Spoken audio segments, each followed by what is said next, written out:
The blind blogger is such a unique moniker for someone to have.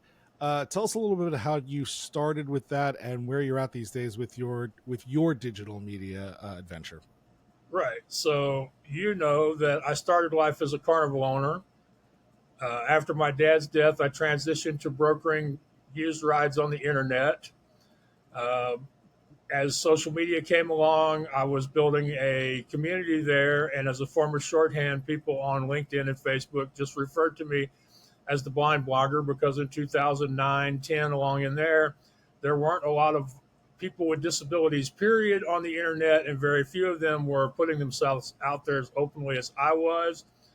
I like to tell people I wasn't the most talented, most prolific, or most consistent, but I was the most shameless. So people knew me and they hung that name on me and it stuck. And when I decided to start a second website to talk more about being a blind entrepreneur, it was the natural choice and it stuck with me. And, the only thing I regret about the blind blogger is in some cases it's a little limiting, but I think I've finally found the right balance with the old and the new. I just tell people, hey, I'm the blind blogger, Maxwell Ivey. Now let's talk about accessibility because the truth is I've been talking about accessibility for years.